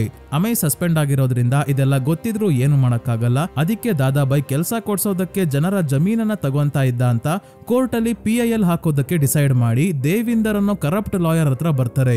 ಇವನಿಗೆ ದುಡ್ಡನ್ನ ಕೊಟ್ಟು PIL ಹಾಕ್ಬೇಕು ಅಂದಾಗ ದಾದಾಬಾಯ್ ವಿರುದ್ಧನ ಅಂತ ಹೆದರ್ಕೊಳ್ಳೋದೇ ಇಲ್ಲ. ನಿಮ್ಮ ಕೆಲಸ ಆಯ್ತು ಅನ್ಕೊಳ್ಳಿ ಅಂತ ಹೇಳ್ತಾನೆ ದೇವಿಂದರ್. ಮೇಲಿಂದ ಪ್ರೆಷರ್ ಬಿತ್ತು ಅಂತ, ಆಮೇಲೆ ಉಲ್ಟಾ ಹೊಡೆಯಲ್ಲ ತಾನೆ ಅಂತ ಅಮಯ್ ಕೇಳಿದಾಗ ಇವನು ನೋಟ್ ನ ನೆಕ್ಬಿಟ್ಟು ತಗೊಳ್ಳಿ ನಿಮ್ಮ ಉಪ್ಪನ್ನ ನೆಕ್ದೆ, ಈಗ ಮೋಸ ಮಾಡಲ್ಲ ಅಂತಾನೆ. ಇವರ ಉಪ್ಪು ನೆಕ್ಕೋದ ಹಿಂದಿಯಿಂದ ಕನ್ನಡಕ್ಕೆ ಟ್ರಾನ್ಸ್ಲೇಟ್ ಮಾಡಿದ್ರೆ ಯಾಕೋ ಡಬಲ್ ಮೀನಿಂಗ್ ಬರ್ತಾ ಇದೆಯಲ್ಲ. ಇರ್ಲಿ, PIL ಹಾಕಿರೋ ವಿಷಯ ದಾದಾಬಾಯ್ನ PA ಬಕಾಯ ಅವರು ಬಂದು ಹೇಳಿದಾಗ ಹಿಂದೆನೆ ಅಮಯ್ ಇವನಿಗೆ ಫೋನ್ ಮಾಡಿ 5ನೇ ಸ್ಕ್ಯಾಮ್ ಬಗ್ಗೆ ಗೊತ್ತಾಗಿದೆ, ನೇಹಾ ಬಗ್ಗೆನೂ ಗೊತ್ತಾಯ್ತು, ಯಾರ್ಯಾರ ಹತ್ರ ಕೆಲಸ ಕೊಡಿಸ್ತೀನಿ ಅಂತ ಹೇಳಿ ಅವರ ಜಮೀನನ್ನ ತುಂಬಾನೇ ಕಡಿಮೆ ಬೆಲೆಗೆ ಬೇನಾಮಿ ಹೆಸರಲ್ಲಿ ಖರೀದಿಸಿದ್ಯೋ ಅವರೆಲ್ಲರ ಲಿಸ್ಟ್ ಲಾಯರ್ ಹತ್ರ ಇದೆ. ಇನ್ವೆಸ್ಟಿಗೇಷನ್ ನ ಕೋರ್ಟ್ ಅವರೇ ಮಾಡಿಸ್ತಾರೆ ಅಂತ ಹೇಳಿ ಫೋನ್ ಇಡ್ತಾರೆ. ಅಮಯ್ ಸಸ್ಪೆಂಡ್ ಆಗಿರೋದ್ರಿಂದ ಇವರ ಜಾಗಕ್ಕೆ ಡೆಪ್ಯೂಟಿ ಕಮಿಷನರ್ ಆಗಿ ಲಲ್ಲನ್ ಸುಧೀರ್ನ ಅಪಾಯಿಂಟ್ ಮಾಡಿದ್ದಾರೆ. ಇವನು ಪಾರ್ಟ್ 1 ನಲ್ಲಿ ಇದ್ದ ಸ್ನೇಹಿತರೆ. ಆದ್ರೆ ಅಮಯ್ ತರ ಅಲ್ಲ, ಅಪ್ರಾಮಾಣಿಕ ಆಫೀಸರ್. ಬರ್ತಿದ್ದಂಗೆ ಮೀಟಿಂಗ್ ಕರೆದು ನಾವು ಕೂಡ ರೈಡ್ ಮಾಡೋಣ, ಆದ್ರೆ ಯಾರ ಮನೆ ಮೇಲೆ ರೈಡ್ ಮಾಡ್ತೀವಿ ಅವರಿಗೆ ಹೇಳ್ಬಿಟ್ಟು ಮಾಡೋಣ, ಆ ರೀತಿ ಅವರಿಗೆ ಸಹಾಯ ಮಾಡಿದ್ರೆ ಪಾಪ ಅವರ ದುಡ್ಡು ಉಳಿಯುತ್ತೆ, ನಮಿಗೂ ಸ್ವಲ್ಪ ಟೇಬಲ್ ಕೆಳಗೆ ಕೊಡ್ತಾರೆ, ಆರಾಮಾಗಿ ನಾವು ಇರ್ಬೋದು ಅಂತ ಹೇಳ್ತಾನೆ. ಇನ್ನೊಂದ್ ಕಡೆ ದಾದಾಬಾಯ್ನ PA ಬಕಾಯ ಅವರು ಲಾಯರ್ ದೇವಿಂದರ್ ಹತ್ರ ಬಂದು ಈ ಕೇಸಲ್ಲಿ ಕೈ ಎತ್ತೋಕೆ ಎಷ್ಟ್ ತಗೊಂತೀರಾ ಅಂದಾಗ 2 ಕೋಟಿ ಕೊಟ್ರೆ ಸಾಕು, ನೀವ್ ಹೇಳ್ದಂಗೆ ಮಾಡ್ತೀನಿ ಅಂತಾನೆ ದೇವಿಂದರ್. ಅವಾಗ್ಲೇ ಅಮಯ್ ಅವರ ಉಪ್ಪು ನೆಕ್ಕಿದ್ದ, ಈಗ ಬಕಾಯ ಅವರ ಉಪ್ಪು ನೆಕ್ತಾ ಇದ್ದಾನೆ. ಥೋ ಅಸಹ್ಯ. ಅಮಯ್ ಈಗ ಕಬ್ಬಿನ ಗದ್ದೆಗೆ ಬಂದಿದ್ದಾಗ ಇಲ್ಲಿ ಎತ್ತಿನ ಗಾಡಿಗಳು ವಿಕ್ರಮ್ ಗಡಿಯಾಲ್ನ ಮನೆ ಹತ್ರ ಹೋಗಿರೋ ಪ್ರಿಂಟ್ ನೆಲದ ಮೇಲೆ ಇದೆ. ಇಲ್ಲಿ ಟಾರ್ ರೋಡ್ ಆಗ್ಲಿ ಸಿಮೆಂಟ್ ರೋಡ್ ಆಗ್ಲಿ ಏನು ಇಲ್ಲ, ಬರೀ ಒಣಗಿರೋ ಕೆಸರಿದೆ. ಅದಕ್ಕೆ ಎತ್ತಿನ ಗಾಡಿ ಹೋಗಿರೋ ಗುರುತು ನೀಟಾಗಿ ಕಾಣ್ತಾ ಇದೆ. ಮತ್ತೆ ಆ ವಿಕ್ರಮ್ ಗಡಿಯಾಲ್ನ ಹೆಸರು ನಿಮ್ಗೆ ನೆನ್ಪಿರ್ಬೋದು ಸ್ನೇಹಿತರೆ, ಆ ಕಬ್ಬಿನ ಗದ್ದೆ ಇವಂದೆ. ಅದಕ್ಕೆ ವಿಕ್ರಮ್ ಗಡಿಯಾಲ್ ಬಗ್ಗೆ ತಿಳ್ಕೊಳ್ಳೋಕೆ ಗೀತಾಗೆ ಹೇಳಿದಾಗ ವಿಕ್ರಮ್ ಮನೆ ಹತ್ರನೇ ಹೋಗಿ ಎಲ್ಲಾ ಡೀಟೇಲ್ಸ್ ಕಲೆಕ್ಟ್ ಮಾಡ್ಕೊಂಡ್ ಬರ್ತಾಳೆ ಗೀತಾ. ಏನಂದ್ರೆ ವಿಕ್ರಮ್ ಗಡಿಯಾಲ್ ರೈಡ್ ಆದ ಹಿಂದಿನ ದಿನ ದುಡ್ಡನ್ನ ಎತ್ತಿನ ಗಾಡಿಯಲ್ಲಿ ಹಾಕೊಂಡು ಸಾಕ್ಸಿದಾನೆ. ಎತ್ತಿನ ಗಾಡಿ ಗುರುತು ಅವನ ಮನೆ ಹತ್ರ ಹೋಗಿರೋದು ನೋಡಿದ್ರೆ ದುಡ್ಡು ಅವನ ಮನೆಯಲ್ಲೇ ಇರಬೇಕು. ಅವನ ಹತ್ರ 100ಕ್ಕಿಂತ ಜಾಸ್ತಿ ಎತ್ತಿನ ಗಾಡಿ ಇದೆ ಅಂದಾಗ ಆ ವಿಕ್ರಮ್ ಮನೆಯಲ್ಲಿ ಅಕ್ರಮವಾಗಿ ಇಟ್ಟಿರೋ ಹಣ ಇದೆ ಅಂತ ಲಲ್ಲನ್ ಸುಧೀರ್ಗೆ ಹೋಗಿ ಹೇಳು, ಅವನಿಗೆ ರೇಡ್ ಮಾಡೋಕೆ ಒಪ್ಸು ಅಂದಾಗ ಗೀತಾ ಪ್ಲಾನ್ ಮಾಡಿ ವಿಕ್ರಮ್ ಮನೆಯಲ್ಲಿ ಅಕ್ರಮವಾಗಿ ಹಣ ಇದೆ, ಅಲ್ಲಿ ರೇಡ್ ಮಾಡಿ ಬಂದ ಹಣವನ್ನ ನಾವು ಹಂಚ್ಕೋಬಹುದಲ್ವಾ ಸರ್ ಅಂದಾಗ ಹೌದು ಒಳ್ಳೆ ಐಡಿಯಾನೇ ಕೊಟ್ರಿ ಬನ್ನಿ ಅಂತ ಮುಂದಿನ ದಿನನೇ ವಿಕ್ರಮ್ ನ ಮನೆಗೆ ಎಲ್ಲಾ ಇನ್ಕಮ್ ಟ್ಯಾಕ್ಸ್ ಆಫೀಸರ್ಸ್ ಬರ್ತಾರೆ. ಮನೆ ಸರ್ಚ್ ಮಾಡ್ಬೇಕಾದ್ರೆ ಲಲ್ಲನ್ ಸುಧೀರ್ ಬಿಸಿಲು ಜಾಸ್ತಿ ಕುಡಿಯೋಕೆ ತಣ್ಣಗಿರೋದೇನಾದ್ರೂ ಕೊಡಪ್ಪ ಅಂತ ಒಳಗೆ ಬಂದು ಫ್ರಿಡ್ಜ್ ನ ಓಪನ್ ಮಾಡಿದ್ರೆ ಫ್ರಿಡ್ಜ್ ತುಂಬಾ ನೋಟೆ ಇದೆ. ಇದೇನ್ ತಣ್ಣಗೆ ಇರ್ಬೇಕಾಗಿರೋ ಫ್ರಿಡ್ಜ್ ನ ಒಳಗಿಂದ ಬಿಸಿ ಮಾಡಿ ಇಟ್ಟಿದಿರಲ್ಲ, ಇನ್ನ ಎಲ್ಲೆಲ್ಲಿ ಏನೇನ್ ಬಿಸಿ ಮಾಡಿ ಇಟ್ಟಿದ್ಯಾ ಸ್ವಲ್ಪ ತೋರ್ಸಪ್ಪ ವಿಕ್ರಮ್ ಅಂದಾಗ ವಿಧಿ ಇಲ್ದೆ ಪೆಟ್ಟಿಗೆಗಳನ್ನ ಇಟ್ಟಿರೋ ಜಾಗ ತೋರಿಸ್ತಾನೆ. 10 ಪೆಟ್ಟಿಗೆಗಳಲ್ಲಿ ಹಣ, ಚಿನ್ನದ ಒಡವೆ ಎಲ್ಲ ಸಿಗುತ್ತೆ. ಇದನ್ನೆಲ್ಲ ಸೀಸ್ ಮಾಡ್ಕೊಂಡು ಹೋದ್ಮೇಲೆ ಲಲ್ಲನ್ ಸುಧೀರ್ಗೆ ಗೊತ್ತಾಯ್ತು ಅದು ದಾದಾಬಾಯ್ನ ಹಣ ಅಂತ. ಅದಕ್ಕೆ ತಕ್ಷಣ ಓಡ್ ಬಂದು ದಾದಾಬಾಯ್ನ ಕಾಲಿಗೆ ಬಿದ್ದು ಕ್ಷಮೆ ಕೇಳ್ತಾ ಇದ್ದಾನೆ. ಆ ಹಣ ನಿಮ್ದು ಅಂತ ಗೊತ್ತಿದ್ರೆ ಮುಟ್ತಾನೂ ಇರ್ಲಿಲ್ಲ, ಆದ್ರೆ ಈಗ ಸೀಸ್ ಮಾಡಿ ಆಗಿದೆ. ಸಣ್ಣ ಪುಟ್ಟ ಫೈನ್ ಕಟ್ಸ್ಕೊಂಡು ಬಿಡೋ ಹಾಗೆ ಮಾಡ್ತೀನಿ, ಸ್ವಲ್ಪ ಟೈಮ್ ಆಗುತ್ತೆ ಅಷ್ಟೇ, ಮತ್ತೆ ಎಲ್ಲಾದ್ರೂ ರೈಡ್ ಮಾಡ್ಬೇಕು ಅಂದ್ರೆ ಮೊದ್ಲೇ ನಿಮಗೆ ಫೋನ್ ಮಾಡ್ತೀನಿ ಅಂತ ಹೇಳಿ ಹೊಡ್ತಾನೆ ಲಲ್ಲನ್ ಸುಧೀರ್. ಅಮೈ ದಾದಾಬಾಯ್ಗೆ ಫೋನ್ ಮಾಡಿ ಲಾಯರ್ಗೆ ಬೇರೆ 2 ಕೋಟಿ ಕೊಡ್ಬೇಕು, ವಿಕ್ರಮ್ ಮನೆಯಲ್ಲಿ 20 ಕೋಟಿ ಸೀಸ್ ಆಗಿದೆ, ಏನ್ ಮಾಡ್ತೀಯಾ ಹಣ ಎಲ್ಲಿಂದ ತರ್ತೀಯಾ ಅಂತ ಫೋನ್ ಇಟ್ಟಾದ್ಮೇಲೆ ದಾದಾಬಾಯ್ ತನ್ನ ತಮ್ಮನ ರೀತಿ ಇರೋ ಚೋಟೆನ ಕಮಲ್ ಚೌಹಾನ್ ಅನ್ನೋ IAS ನ ಮನೆಗೆ ಕಳಿಸ್ತಾನೆ. ಯಾಕಂದ್ರೆ ಇವರ ಮನೆಯ ವಾಟರ್ ಟ್ಯಾಂಕ್ ಅಲ್ಲೂ ಹಣವನ್ನ ಪ್ಲಾಸ್ಟಿಕ್ ಕವರ್ ಅಲ್ಲಿ ಹಾಕಿ ಇಟ್ಟಿದ್ದಾರೆ. ಈ ಇನ್ಫಾರ್ಮೇಶನ್ ನ ಯಾರೋ ಅಮೈಗೆ ಫೋನ್ ಮಾಡಿ ಹೇಳ್ತಾರೆ, ಯಾರು ಅಂತ ಮುಂದೆ ನೋಡೋಣ. IAS ಕಮಲ್ ಸಾಹೇಬ್ರು ಹಣವನ್ನ ಟ್ಯಾಂಕ್ ಇಂದ ತೆಗಿಬೇಕಾದ್ರೆ ಇನ್ಕಮ್ ಟ್ಯಾಕ್ಸ್ ಆಫೀಸರ್ಸ್ ಕೈಗೆ ರೆಡ್ ಹ್ಯಾಂಡ್ ಆಗಿ ಸಿಗಾಕೊಂಡು ಅರೆಸ್ಟ್ ಆಗ್ತಾರೆ, ಹಣ ಕೂಡ ಸೀಸ್ ಮಾಡ್ತಾರೆ. ದಾದಾಬಾಯ್ಗೆ ಟೆನ್ಷನ್ ಶುರು ಆಯ್ತು, ಯಾರಪ್ಪ ಈ ಇನ್ಫಾರ್ಮೇಶನ್ ಎಲ್ಲ ಅಮೈಗೆ ಕೊಡ್ತಾ ಇರೋದು ಅಂತ. ಇವತ್ ರಾತ್ರಿ ದಾದಾಬಾಯ್ನ PA ಬಕಾಯ ಅವರು ತಮ್ಮ ಮನೆಗೆ ಹೋಗ್ಬೇಕಾದ್ರೆ ಅಮೈ ಇವರ ಬಳಿ ಬರ್ತಾರೆ. ಸೊ ಈಗ ನಮ್ಗೆ ಗೊತ್ತಾಗುತ್ತೆ ಸ್ನೇಹಿತರೆ, ಅಮೈನ ಫ್ರೆಂಡ್ ವಿನಯ್ ಬೇರೆ ಯಾರು ಅಲ್ಲ, ಇವರೇ. ಇವರ ಪೂರ್ತಿ ಹೆಸರು ವಿನಯ್ ಬಕಾಯ. ಇಲ್ಲಿವರೆಗೂ ದಾದಾಬಾಯ್ನ ಬಗ್ಗೆ ಎಲ್ಲಾ ಇನ್ಫಾರ್ಮೇಶನ್ ಅಮೈಗೆ ಕೊಡ್ತಿರೋದೇ ಇವರು. ಮುಂದಿನ ದಿನ ಲಾಯರ್ ದೇವಿಂದರ್ ಫೋನ್ ಮಾಡಿ ಹಣ ಆದಷ್ಟು ಬೇಗ ಕೊಡ್ಲೇಬೇಕು ಅಂತ ಒಂದೇ ಸಮ ತಲೆ ತಿಂತಾ ಇರೋದ್ರಿಂದ ದಾದಾಬಾಯ್ ವಿನಯ್ಗೆ ಕಾಲ್ ಮಾಡಿ SK ಫಾರ್ಮ್ ಹೌಸ್ಗೆ ಲಾಯರ್ ದೇವಿಂದರ್ನ ಕರ್ಕೊಂಡ್ ಬನ್ನಿ, ನೀವು ಮಾತ್ರ ಬನ್ನಿ ಅಂದಾಗ ಈ ವಿಷಯ ವಿನಯ್ ಅಮೈಗೆ ತಿಳಿಸ್ತಾರೆ. ನಂತರ ದೇವಿಂದರ್ ಜೊತೆ ವಿನಯ್ SK ಫಾರ್ಮ್ ಹೌಸ್ಗೆ ಬಂದಾಗ ಚೀಫ್ ಕಮಿಷನರ್ ಮತ್ತೆ ಬೇರೆ ಆಫೀಸರ್ಸ್ ಎಲ್ಲ ಈ ಫಾರ್ಮ್ ಹೌಸ್ಗೆ ಬಂದು ರೇಡ್ ಮಾಡ್ತಾರೆ. ಆದ್ರೆ ಎಲ್ಲೂ ದಾದಾಬಾಯ್ ಸಿಗೋದಿಲ್ಲ. ಲಂಚ ಕೊಡೋಕೆ ಅಂತ ತಂದಿರೋ ಹಣದ ಜೊತೆನೆ ದಾದಾಬಾಯ್ನ ಹಿಡಿಯೋ ಪ್ಲಾನ್ ಮಾಡಿದ್ರು. ಆದ್ರೆ ಅಮೈಗೆ ಇನ್ಫಾರ್ಮೇಶನ್ ಕೊಡ್ತಾ ಇರೋರು ಯಾರು ಅಂತ ತಿಳ್ಕೊಳ್ಳೋಕೆ ದಾದಾಬಾಯೇ ಸೆಟಪ್ ಮಾಡಿದ್ದ. ಈಗ ದೂರದಿಂದ ನಿಂತ್ಕೊಂಡು ನೋಡ್ತಾ ಇರೋ ದಾದಾಬಾಯ್ಗೆ ಗೊತ್ತಾಯ್ತು ವಿನಯೇ ಇನ್ಫಾರ್ಮರ್ ಅಂತ. ಅದಕ್ಕೆ ಇವರನ್ನ ಕರ್ಕೊಂಡು ಹೋಗಿ ಚೆನ್ನಾಗಿ ಹೊಡಿತಾ ಇದ್ದಾರೆ. ಈ ವಿಷಯ ದಾದಾಬಾಯ್ ಅಮೈಗೆ ಫೋನ್ ಮಾಡಿ ಕೂಡ ಹೇಳ್ತಾನೆ. ನಂತರ ಕೊನೆಗೂ ದುಡ್ಡನ್ನ ಹೇಗೋ ಅಡ್ಜಸ್ಟ್ ಮಾಡಿ 2 ಅಲ್ಲ 5 ಕೋಟಿ ಹಣವನ್ನ ಲಾಯರ್ ದೇವಿಂದರ್ಗೆ ಕೊಟ್ಟಾಗ ಈ ನೋಟ್ನ ದೇವಿಂದರ್ ನೆಕ್ಬಿಟ್ಟು ತಗೊಳ್ಳಿ ಸರ್ ನಿಮ್ದು ನೆಕ್ದೆ, ಈಗ ಮೋಸ ಮಾಡೋ ಮಾತೇ ಇಲ್ಲ, ಕೇಸ್ನ ಬುಡದಿಂದನೇ ಕಿತ್ತು ಬಿಸಾಕ್ತೀನಿ, ಅದು ನಿಮ್ಮ ಮುಂದೆನೆ ಅಂತ ಹೇಳ್ತಾನೆ. ಕೋರ್ಟಲ್ಲಿ ದಾದಾಬಾಯ್ ಕಾನ್ಫಿಡೆಂಟ್ ಆಗಿ ಏನೂ ಆಗಲ್ಲ ಅಂತ ಕೂತಿದ್ದಾಗ್ಲೇ ದೇವಿಂದರ್ಗೆ ಅಮೈ ಅವರ ಉಪ್ಪಿನ ಟೇಸ್ಟ್ ಇಷ್ಟ ಆಯ್ತು ಅನ್ಸುತ್ತೆ. ಅದಕ್ಕೆ ದಾದಾಬಾಯ್ಗೆ ಮೋಸ ಮಾಡಿ ಲಂಚ ಕೊಡ್ಬೇಕಾದ್ರೆ ರೆಕಾರ್ಡ್ ಮಾಡ್ಕೊಂಡಿರೋ ಆಡಿಯೋನ ಪ್ಲೇ ಮಾಡೋದ್ರ ಜೊತೆಗೆ 5 ಕೋಟಿ ಹಣವನ್ನ ಕೂಡ ಜಡ್ಜ್ ಮುಂದೆ ತಂದಿಟ್ಟು ಹೇಳ್ತಾರೆ ಇವರ ಹಳೆ ಗರ್ಲ್ ಫ್ರೆಂಡ್ ನೇಹಾಳ ಹೆಸರಲ್ಲೂ ತುಂಬಾನೇ ಭೂಮಿಯನ್ನ ಖರೀದಿಸಿದ್ದಾರೆ. ಆಮೇಲೆ ನೇಹಾ ಆತ್ಮಹತ್ಯೆ ಮಾಡ್ಕೊಂಡಿದ್ಲು ಅಂತ ಕೇಸ್ ಕ್ಲೋಸ್ ಆಗಿದೆ. ಅದರ ಬಗ್ಗೆ ಕೂಡ ಇನ್ವೆಸ್ಟಿಗೇಷನ್ ಆಗ್ಬೇಕು. ಇನ್ವೆಸ್ಟಿಗೇಷನ್ ಆಗೋವರೆಗೂ ದಾದಾಬಾಯ್ ಭೋಜ್ಗೆ ಹೋಗೋ ಹಾಗಿಲ್ಲ ಅಂತ ಆರ್ಡರ್ ಮಾಡಿದ್ರೆ ಒಳ್ಳೆಯದು, ಇಲ್ಲ ಅಂದ್ರೆ ಅವರ ಪವರ್ ನ ಉಪಯೋಗಿಸ್ಕೊಂಡು ಸಾಕ್ಷಿ ನಾಶ ಮಾಡಬಹುದು ಅಂತ ದೇವಿಂದರ್ ಹೇಳಿದಾಗ ಜಡ್ಜ್ ದಾದಾಬಾಯ್ಗೆ ಭೋಜಿಂದ ದೂರ ಇರೋಕೆ ಹೇಳಿ ಇನ್ವೆಸ್ಟಿಗೇಷನ್ಗೂ ಪರ್ಮಿಷನ್ ಕೊಡ್ತಾರೆ. ಆದ್ರೆ ದಾದಾಬಾಯ್ ಸುಮ್ನಾಗಲ್ಲ, ಹೈಕೋರ್ಟ್ ಮೊರೆ ಹೋಗ್ತಾನೆ. ಭೋಜ್ಗೆ ಹೋಗೋದಕ್ಕೆ ಅವಕಾಶ ಕೇಳ್ಕೊಂಡು ತನ್ನ ಹತ್ರ ಇರೋ ಜಮೀನಿನ ಡಾಕ್ಯುಮೆಂಟ್ಸ್ ನ ಒಬ್ರು ಲಾಯರ್ಗೆ ಕೊಟ್ಟು ಇದರಲ್ಲಿ ಎಷ್ಟು ಬೇಕಾದ್ರೂ ಜಮೀನನ್ನ ನೀವು ತಗೊಳ್ಳಿ, ಆದ್ರೆ ನನಗೆ ಭೋಜ್ಗೆ ಹೋಗೋದಕ್ಕೆ ಪರ್ಮಿಷನ್ ಕೊಡ್ಸಿ ಅಂತ ಕೇಳ್ಕೊಂತಾನೆ. ಇದಾದ್ಮೇಲೆ ಲಲ್ಲನ್ ಸುಧೀರ್ ದಾದಾಬಾಯ್ ಹತ್ರ ಬಂದು ಇಡೀ ಭೋಜಲ್ಲಿ ಎಲ್ಲಾ ಕಡೆ ರೇಡ್ ಮಾಡೋಕೆ ಆರ್ಡರ್ ಮಾಡಿದ್ದಾರೆ. ಈಗ ನಿಮ್ ಹತ್ರ 2 ದಾರಿ ಇದೆ, ಹಣ ಎಲ್ಲಿದೆ ಅಂತ ನನಗೆ ಹೇಳ್ಬಿಡಿ, ಇಲ್ಲ ನೀವೇ ಅದನ್ನ ಮೊದ್ಲೇ ಬೇರೆ ಕಡೆ ಶಿಫ್ಟ್ ಮಾಡ್ಬಿಡಿ ಅಂತ ಹೇಳ್ತಾನೆ. ಚೀಫ್ ಕಮಿಷನರ್ ಅಮೈನ ಡೆಲ್ಲಿಯಲ್ಲಿ ಮೇಲಧಿಕಾರಿಗಳ ಹತ್ರ ಕರ್ಕೊಂಡು ಹೋಗಿ ದಾದಾಬಾಯ್ ವಿರುದ್ಧ ಸಿಕ್ಕಿರೋ ಎಲ್ಲಾ ಸಾಕ್ಷಿ ಆಧಾರಗಳನ್ನ ಇವರ ಮುಂದೆ ಇಟ್ಟು ಇನ್ನ ಚಿನ್ನದ ಸ್ಟ್ಯಾಚು ಸಿಗೋದು ಬಾಕಿ ಇದೆ. ದಾದಾಬಾಯ್ 500 ಕೋಟಿಗಿಂತ ಜಾಸ್ತಿ ಹಣವನ್ನ ಟ್ಯಾಕ್ಸ್ ಅಲ್ಲಿ ಯಾಮಾರಿಸಿದಾನೆ ಅಂತ ನಾನು ಪ್ರೂವ್ ಮಾಡ್ತೀನಿ, ಅದಕ್ಕೆ ಸಸ್ಪೆನ್ಷನ್ ವಾಪಸ್ ತಗೊಳ್ಳಿ ಅಂತ ಅಮೈ ರಿಕ್ವೆಸ್ಟ್ ಮಾಡ್ಕೊಂಡಾಗ ಒಬ್ರು ಅಧಿಕಾರಿ ಪ್ರೂವ್ ಮಾಡೋಕೆ ಆಗ್ಲಿಲ್ಲ ಅಂದ್ರೆ ಏನ್ ಮಾಡೋದು ಅಂತ ಕೇಳಿದಾಗ ಇದು ನನ್ನ ಲಾಸ್ಟ್ ರೈಡ್ ಆಗಿರುತ್ತೆ ಅಂತ ಹೇಳ್ತಾರೆ ಅಮೈ. ಹಾಗಾಗಿ ಇವ್ರಿಗೆ ಡ್ಯೂಟಿಗೆ ಜಾಯ್ನ್ ಆಗೋಕೆ ಪರ್ಮಿಷನ್ ಕೊಡ್ತಾರೆ. ಅದೇ ದಾದಾಬಾಯ್ಗೆ ಹೈಕೋರ್ಟ್ ಭೋಜ್ಗೆ ಹೋಗೋದಕ್ಕೆ ಪರ್ಮಿಷನ್ ಕೂಡ ಕೊಟ್ಟಿದೆ. ಅಮೈ ವಾಪಸ್ ಆಫೀಸ್ಗೆ ಬಂದಾಗ ಇಲ್ಲೇ ಲಲ್ಲನ್ ಸುಧೀರ್ ಇದ್ದಾನೆ. ಮತ್ತೊಂದು ಶಾಕಿಂಗ್ ವಿಷಯ ಈಗ ರಿವೀಲ್ ಆಗುತ್ತೆ. ತಮ್ಮ ಜಾಗಕ್ಕೆ ಲಲ್ಲನ್ ಸುಧೀರೇ ಬರ್ಲಿ ಅಂತ ಚೀಫ್ ಕಮಿಷನರ್ಗೆ ಅಮಯ್ಯ ಕೇಳ್ಕೊಂಡು ಇವನನ್ನ ಇಲ್ಲಿಗೆ ಕರೆಸ್ಕೊಂಡಿದ್ದಾರೆ. ಯಾಕೆಂದ್ರೆ ದಾದಾಬಾಯ್ನ ನಂಬಿಕೆ ಗಳಿಸಿ ಬಚ್ಚಿಟ್ಟಿರೋ ಹಣ ಎಲ್ಲಿದೆ ಅಂತ ತಿಳ್ಕೊಳ್ಳೋಕೆ. ಆ ಕೆಲಸ ಲಲ್ಲನ್ ಸುಧೀರ್ ಮಾಡಿದಾನೆ ಕೂಡ. ಸ್ವಲ್ಪ ಸಮಯದ ಹಿಂದೆನೆ ಲಲ್ಲನ್ ಸುಧೀರ್ ದಾದಾಬಾಯ್ ಹತ್ರ ಹೋಗಿ ಇಡೀ ಭೋಜಲ್ಲಿ ಎಲ್ಲಾ ಕಡೆ ರೇಡ್ ಮಾಡೋಕೆ ಹೇಳಿದ್ದಾರೆ. ನೀವೇ ಈಗ ಹಣ ಎಲ್ಲಿದೆ ಅಂತ ಮೊದ್ಲೇ ಹೇಳ್ಬಿಡಿ, ಇಲ್ಲ ಅಂದ್ರೆ ಹಣ ಎಲ್ಲಾದ್ರೂ ಬೇರೆ ಕಡೆ ಶಿಫ್ಟ್ ಮಾಡಿ ಅಂತ ದಾದಾಬಾಯ್ಗೆ ಹೇಳಿದಾಗ ಹಣವನ್ನೆಲ್ಲ ಬೇರೆ ಕಡೆ ಶಿಫ್ಟ್ ಮಾಡ್ಸಿರ್ತಾನೆ. ಅದು ಲಲ್ಲನ್ ಸುಧೀರ್ನ ಮುಂದೆನೆ. ಹಣ ಎಲ್ಲಿಗೆ ಶಿಫ್ಟ್ ಆಗಿದೆ ಅಂತ ಗೊತ್ತಾಗ್ತಿದ್ದಂಗೆ ಇವನು ಅಮೈಗೆ ಫೋನ್ ಮಾಡಿ ದಾದಾಬಾಯ್ ತನ್ನ ಖಜಾನೆ ಪೂರ್ತಿ ಹೊಸದಾಗಿ ಕಟ್ಟಿರೋ ಒಂದು ಹೋಟೆಲ್ಗೆ ಶಿಫ್ಟ್ ಮಾಡ್ಸಿದ್ದಾನೆ ಅಂತ ಹೇಳಿರ್ತಾನೆ. ಆಶ್ಚರ್ಯ ಏನಂದ್ರೆ ಅದೇ ಹೋಟೆಲ್ ಅಲ್ಲಿ ಪೆರೋಲ್ ಮುಗಿಯೋವರೆಗೂ ಎಂಜಾಯ್ ಮಾಡೋಕೆ ಬಂದಿರೋ ತಾವ್ಜಿ ವೇಟರ್ಗೆ ಈ ಹೋಟೆಲ್ ಬಗ್ಗೆ ಕೇಳಿದಾಗ ಗೊತ್ತಾಗುತ್ತೆ ತನ್ನ ರೀತಿ ಸ್ಕ್ಯಾಮರೇ ಇದನ್ನ ಕಟ್ಸಿರೋದು ಅಂತ. ಹಿಂದೆನೆ ಅಮೈ ತನ್ನ ಆಫೀಸರ್ಸ್ ನೆಲ್ಲ ಕರ್ಕೊಂಡ್ ಬಂದು ಹೋಟೆಲ್ ಮೇಲೆ ರೇಡ್ ಮಾಡಿದಾಗ ಒಬ್ಬ ವ್ಯಕ್ತಿ ದಾದಾಬಾಯ್ ಕಡೆ ಅವನಿಗೆ ಫೋನ್ ಮಾಡಿ ತಿಳಿಸ್ತಾನೆ. ರೇಡ್ ಶುರು ಮಾಡಿದ್ಮೇಲೆ ಅಮೈನ 7 ವರ್ಷದ ನಂತರ ತಾವ್ಜಿ ಭೇಟಿಯಾಗಿ ಹೇಳ್ತಾರೆ, ತಾವು ಹಾಳಾಗಿದ್ದಾಯ್ತು, ಈಗ ಬೇರೆಯವ್ರು ಹಾಳಾಗೋದನ್ನ ನೋಡೋದ್ರಲ್ಲಿ ಅಂತ ಹೇಳಿ ಪೆರೋಲ್ ಟೈಮ್ ಮುಗ್ದಿರೋದ್ರಿಂದ ವಾಪಸ್ ಜೈಲ್ಗೆ ಹೊರಡ್ತಾರೆ. ಹೋಟೆಲ್ ರೂಮ್ ಅಲ್ಲಿ ಇರೋರು ಯಾರು ಹೊರಗೆ ಬರ್ತಿಲ್ಲ ಅಂತ ಫೈರ್ ಅಲಾರಾಮ್ ಹೊಡೆದಾಗ ಎಲ್ಲರೂ ಹೊರಗೆ ಬರ್ತಾರೆ. ಎಲ್ಲಾ ರೂಮ್ ಗಳನ್ನ ಹುಡ್ಕೋದ್ರ ಜೊತೆಗೆ ಲಲ್ಲನ್ ಸುಧೀರ್ಗೆ ಪ್ಯಾಂಟ್ರಿ ಮೇಲೆ ಕಣ್ಬೀಳುತ್ತೆ. ಹೊರಗಿಂದ ಪ್ಯಾಂಟ್ರಿ, ಒಳಗೆ ಹಾಸಿಗೆ ದಿಂಬು ಎಲ್ಲ ಇಟ್ಟಿರೋದ್ರಿಂದ ಎಲ್ಲವನ್ನ ಹರಿದಾಕೋಕೆ ಶುರು ಮಾಡಿದಾಗ ಕಂತೆ ನೋಟು ಸಿಗೋಕೆ ಶುರು ಆಗಿದ್ದು ನಿಲ್ಲೋದೇ ಇಲ್ಲ. ಒಂದಾದ್ಮೇಲೆ ಒಂದ್ ಕಡೆ ಹಣ ಸಿಗ್ತಾ ಇದೆ. ಒಂದು ಫ್ಲೋರ್ ನ ಎಲ್ಲಾ ರೂಮ್ ಗಳಲ್ಲಿ ಇರೋದು ಚಿನ್ನದ ನಲ್ಲಿಗಳು. ಗೋಡೆಗಳನ್ನ ಚೆಕ್ ಮಾಡ್ಬೇಕಾದ್ರೆ ಒಂದು ಗೋಡೆ ತರಾನೇ ಇಲ್ಲ, ಪ್ಲಾಸ್ಟರ್ ಅಥವಾ ಮರದಿಂದ ಮುಚ್ಚಿರೋ ಹಾಗೆ ಕಾಣ್ತಿದೆ. ಅದಕ್ಕೆ ಗೀತಾ ಮೇಡಮ್ ರೆಡಿಯಾಗಿ ಸಿಐಡಿ ದಯಾ ತರ ಡೋರ್ ಅಲ್ಲ ಗೋಡೆನ ಹೊಡೆದಾಕ್ತಾಳೆ. ಇಲ್ಲಂತೂ ರಾಜರ ಕಾಲದ ಖಜಾನೆನೇ ಇರೋ ಹಾಗಿದೆ. ಯಾವ ಬ್ಯಾಂಕ್ ಅಲ್ಲೂ ಇಷ್ಟು ಹಣ ಇರಲ್ಲ, ಅಷ್ಟು ಹಣ ಇಲ್ಲಿದೆ.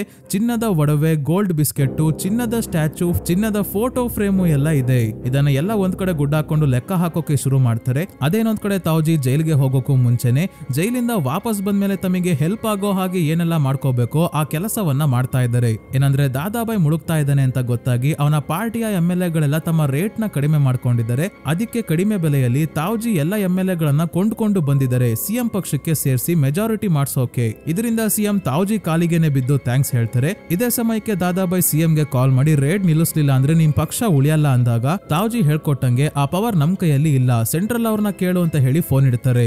ದಾದಾಬಾಯ್ ಈಗ ಪಿಎಂ ಗೆನೆ ಕಾಲ್ ಮಾಡ್ತಾನೆ. ಆದ್ರೆ ವಿಷಯ ತಿಳಿದಿರೋ ಪಿಎಂ ಫೋನೇ ಎತ್ತುತ್ತಾ ಇಲ್ಲ.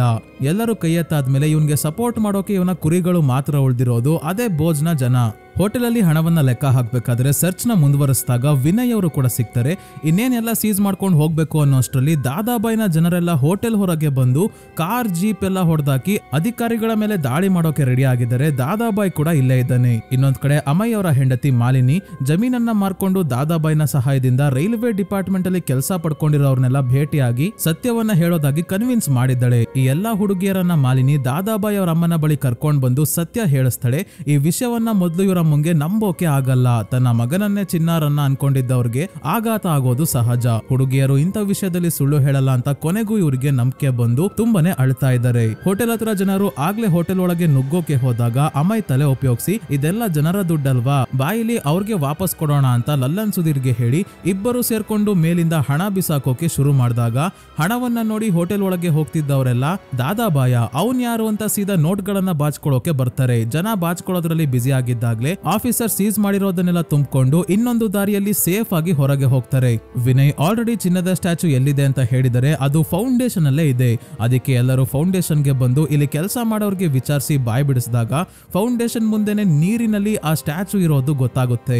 ಹಿಂದೆನೆ ಕ್ರೇನ್ ನ ತರಿಸಿ ನೀರಲ್ಲಿರೋ ಸ್ಟ್ಯಾಚುನ ಹೊರಗೆ ತೆಗಿಸ್ತಾರೆ. ಇನ್ನೇನೆಲ್ಲ ಆಯ್ತು ವಾಪಸ್ ಹೋಗ್ಬೇಕು ಅಂದಾಗ ನೋಟ್ ಹಾಕೊಳ್ಳೋರ್ನ ಬಿಟ್ಟು ಉಳಿದವ್ರನ್ನ ಇಲ್ಲಿಗೆ ದಾದಾಬಾಯ್ ಕರ್ಕೊಂಡ್ ಬಂದು ಆಫೀಸರ್ಸ್ ಮೇಲೆ ದಾಳಿ ಮಾಡೋಕೆ ಹೇಳಿದಾಗ ಇನ್ನೇನ್ ಇವರ ಕತೆ ಮುಗಿತು ಅನ್ನೋಷ್ಟರಲ್ಲಿ ಸರಿಯಾದ ಸಮಯಕ್ಕೆ ಇಲ್ಲಿಗೆ ದಾದಾಬಾಯ್ ಅವರ ಅಮ್ಮ ಬರ್ತಾರೆ. ಅಳ್ತಾ ಜನರ ಮುಂದೆ ತಮ್ಮ ಚಪ್ಪಲಿಯನ್ನ ತಲೆ ಮೇಲೆ ಹೊತ್ಕೊಂಡು ಜನರಿಗೆ ಕ್ಷಮೆ ಕೇಳೋಕೆ ಹೋದಾಗ ದಾದಾಬಾಯ್ ಓಡ್ ಬಂದು ಇವರನ್ನ ತಡಿತಾನೆ. ಯಾರು ಪಾಪ ಮಾಡಿದರೋ ಅವರು ಕ್ಷಮೆ ಕೇಳಬೇಕು, ನೀವಲ್ಲ ಅಂತ ಹೇಳಿದಾಗ ನೀನು ನನಗೆ ಅಷ್ಟೇ ಅಲ್ಲ ನಿನ್ನ ನಂಬಿದ್ದ ಈ ಊರಿನ ಜನರಿಗೆ ಮೋಸ ಮಾಡಿದ್ಯಾ, ನಿನಗೆ ಕ್ಷಮೆನೇ ಇಲ್ಲ ಅಂತ ಇವನ ಕೆನ್ನೆಗೆ ಹೊಡಿತಾರೆ. ದಾದಾಬಾಯ್ ಇವರ ಕಾಲಿಗೆ ಬಿದ್ದು ಕ್ಷಮೆ ಕೇಳಿದ್ರು ಕ್ಷಮಿಸದೆ ಇಲ್ಲಿಂದ ಹೋಗ್ತಾರೆ. ತಾಯಿಯ ಚಪ್ಪಲಿ ಹಿಡ್ಕೊಂಡು ಅಳ್ತಾ ಇರೋ ದಾದಾಬಾಯ್ಗೆ ಇವನನ್ನ ದೇವರು ಅಂತ ಪೂಜೆ ಮಾಡಿದ್ದಕ್ಕೆ ನಮಗೆ ಸರಿಯಾಗಿ ಮಾಡ್ದ ಅಂತ ಜನರೆಲ್ಲ ಇವನಿಗೆ ಹೊಡೆಯೋಕೆ ನೋಡಿದಾಗ ಅಮೈ ಎಲ್ಲರನ್ನ ತಡೆದು ಪೊಲೀಸರು ಇವನ್ನ ನೋಡ್ಕೊಂತಾರೆ. ನೀವೇನು ತೊಂದರೆ ತಗೋಬೇಡಿ ಅಂತ ಹೇಳಿದಾಗ ಪೊಲೀಸರು ದಾದಾಬಾಯ್ನ ಅರೆಸ್ಟ್ ಮಾಡ್ಕೊಂಡು ಕರ್ಕೊಂಡು ಹೋಗ್ತಾರೆ. ಎಲ್ಲ ಆದ್ಮೇಲೆ ಅಮೈ ತಮಗೆ ಮುಖ್ಯವಾಗಿ ಹೆಲ್ಪ್ ಮಾಡಿದ ವ್ಯಕ್ತಿ ಹತ್ರ ಬರ್ತಾರೆ. ಅದೇ ಇವರ ಜೇಬಲ್ಲಿ ನೇಹಾಳ ಹೆಸರು ಬರ್ದಿರೋ ಚೀಟಿ ಇಟ್ರಲ್ಲ ಆ ವ್ಯಕ್ತಿಯನ್ನ ಮೀಟ್ ಮಾಡೋಕೆ ಬಂದಿದ್ದಾರೆ.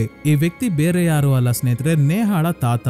ದಾದಾಬಾಯ್ ಕಡೆಯಿಂದಾನೆ ನೇಹಾ ಸಾವನ್ನಪ್ಪಿದ್ದು ಅಂತ ಯಾರಿಗೂ ಹೇಳೋಕೆ ಧೈರ್ಯ ಇರಲಿಲ್ಲ. ದಾದಾಬಾಯ್ಗೆ ಹೆದರ್ಕೊಂತಾ ಇದ್ರು. ಆದ್ರೆ ಯಾವಾಗ ದಾದಾಬಾಯ್ನ ವಿರುದ್ಧ ಅಮೈ ಧೈರ್ಯವಾಗಿ ನಿಂತ್ಕೊಂಡ್ರೋ ಇವರೇ ತಮ್ಮ ಮೊಮ್ಮಗ ಮಗಳಿಗೆ ನ್ಯಾಯ ಕೊಡ್ಸೋಕೆ ಸಾಧ್ಯ ಅಂತ ಆ ಚೀಟಿಯಲ್ಲಿ ನೇಹಾಳ ಹೆಸರು ಬರ್ದು ಇವರ ಜೇಬಲ್ಲಿ ಇಟ್ಟಿರ್ತಾರೆ. ನ್ಯಾಯ ಕೊಡ್ಸಿದ್ದಕ್ಕೆ ತಾತ ಥ್ಯಾಂಕ್ಸ್ ಅಂತ ಹೇಳಿದ್ರೆ ನ್ಯಾಯ ಕೊಡ್ಸೋಕೆ ನೀವು ಹೆಲ್ಪ್ ಮಾಡಿದ್ದು ಅಂತ ಅಮಯ್ ಇವ್ರಿಗೆನೆ ಥ್ಯಾಂಕ್ಸ್ ಹೇಳಿ ಇಲ್ಲಿಂದ ಹೊರಡ್ತಾರೆ. ನೆಕ್ಸ್ಟ್ ನಲ್ಲಿ ದಾದಾಬಾಯಿ ಜೈಲಲ್ಲಿ ಇದ್ದಾಗ ಇವನನ್ನ ಭೇಟಿ ಆಗೋಕೆ ತಾವ್ಜಿ ಬರೋದನ್ನ ತೋರಿಸ್ತಾರೆ. ಅಲ್ಲಿ ಸಿಎಂಗೆ ದಾದಾಬಾಯಿನ ಪಕ್ಷದ MLA ಗಳನ್ನ ಖರೀದಿಸಿ ಕೊಟ್ಟು ಬಂದು ಇಲ್ಲಿ ಇವನ ಜೊತೆ ಹ್ಯಾಂಡ್ ಶೇಕ್ ಮಾಡೋಕೆ ತಾವ್ಜಿ ನೋಡ್ತಿದ್ದಾರೆ. ಅಂದ್ರೆ ತಾವ್ಜಿ ನೆಕ್ಸ್ಟ್ ಪಾರ್ಟ್ ಅಲ್ಲಿ ಸರಿಯಾಗಿ ಆಟ ಆಡೋ ಹಾಗೆ ಕಾಣ್ತಿದೆ. ಈ ಮೂವಿ ಇಲ್ಲಿಗೆ ಮುಗಿಯುತ್ತೆ ಸ್ನೇಹಿತರೆ. ನೆಕ್ಸ್ಟ್ ಪಾರ್ಟ್ ಏನಾದ್ರೂ ಬಂದ್ರೆ ಖಂಡಿತ ಎಕ್ಸ್ಪ್ಲೈನ್ ಮಾಡ್ತೀನಿ. ಆದ್ರೆ ಪಾರ್ಟ್ 1 ನಿಮಗೆ ನೋಡೋಕೆ ಇಂಟ್ರೆಸ್ಟ್ ಇದ್ರೆ ಕಮೆಂಟ್ಸ್ ಅಲ್ಲಿ ಮಿಸ್ ಮಾಡದೆ ತಿಳಿಸಿ, ಪಾರ್ಟ್ 1 ನ ಕೂಡ ಎಕ್ಸ್ಪ್ಲೈನ್ ಮಾಡ್ತೀನಿ. ಈ ವಿಡಿಯೋ ನಿಮ್ಗೆ ಇಷ್ಟ ಆಗಿದ್ರೆ ಲೈಕ್ ಮಾಡಿ, ಚಾನಲ್ಗೆ ಸಬ್ಸ್ಕ್ರೈಬ್ ಆಗೋದನ್ನ ಮರಿಬೇಡಿ.